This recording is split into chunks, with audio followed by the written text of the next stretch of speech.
Welcome back. Now for your 5-day weather forecast, we go outside to Rachel Landry.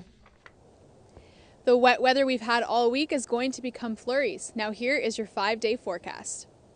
Today we'll see a mix of sun and cloud with a 40% chance of rain showers or wet flurries with a high of 6 and a low of 1. Tomorrow we'll see a few rain showers ending late in the afternoon and wet flurries early in the morning with a high of 9 and a low of 5. On Sunday we'll see a mix of sun and cloud with a high of 8 and a low of 5.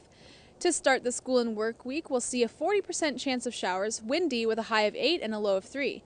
And on Tuesday, there will be a mix of sun and cloud, a high of 2 and a low of -2. That's all for your 5-day forecast. Now back to you in the studio. Thanks, Rachel. Turning now to national and international news. U.S. Secretary of State John F. Kerry arrived in Geneva today to discuss putting limits on Iran's ability to make nuclear weapons. Kerry says there is no nuclear deal yet with Iran, but he's hoping to narrow gaps during negotiations. The prospect drew immediate criticism from Israeli Prime Minister Benjamin Netanyahu. Netanyahu told reporters in Jerusalem that the possible agreement was a bad deal and the deal of the century for Iran. Kerry and Iranian President Hassan Rouhani spoke in September, marking the first communication in more than 3 decades between the two countries' governments. An alleged Somalian smuggler has been detained by Sicilian police today. Mohammed Elmi Muhidin is believed to be the organizer behind a migrant-packed ship that sank off the coast of a southern Italian island. More than 365 migrants were killed. Muhidin faces charges of kidnapping, sexual assault, human trafficking, and criminal association with the goal of aiding illegal immigration. He was identified by survivors of the sunken ship. Tomorrow marks the 75th anniversary of Kristallnacht. On November 9th and 10th in 1938, Nazi officials, stormtroopers, and others carried out a campaign of anti-Jewish violence in Germany. At least 91 Jews were killed at the time. The European Union's Agency for Fundamental Rights recently surveyed 6,000 Jewish people in the European Union. Its findings show that 3/4 say anti-Semitism has been on the rise for the last 5 years. Close to 1/3 say they have considered emigrating because they don't feel safe. Back at home, Statistics Canada released a report this morning saying that Canada's jobless rate remained unchanged since last month. The jobless rate was 6.9% in October, marking the second month in a row that the rate stayed below 7%. Employment increased in Quebec, Newfoundland and Labrador, and Prince Edward Island.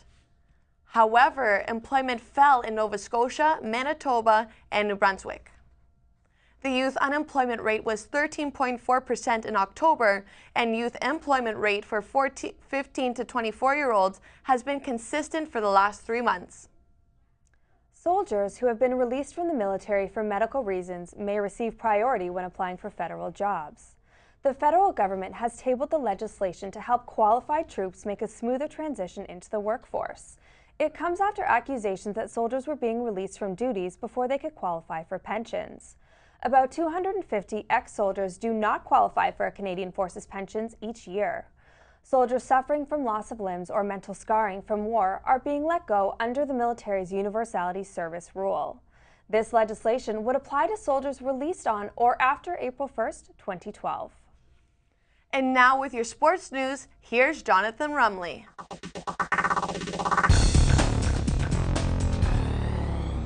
Thanks, guys. The Humber men's volleyball team suffered their first league loss of the season. The Hawks dropped a 3-1 decision against Niagara last night. The women's volleyball team had better luck, beating the Knights in 3 straight sets. The Hawks improved their league record to a perfect 4-0. The Humber men's soccer team has advanced to the national championships. The Hawks defeated the Ooks yesterday by a score of 4-1. Humber will face off against Thompson Rivers University on Sunday. The winner goes home with gold.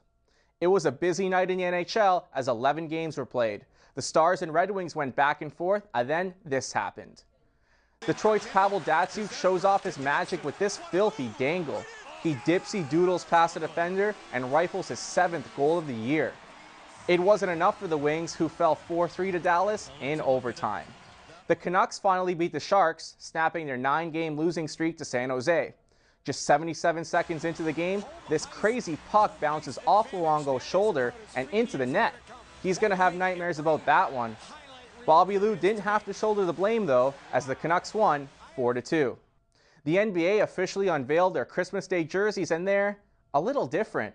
The jerseys will have sleeves and bear the team's logo on the front.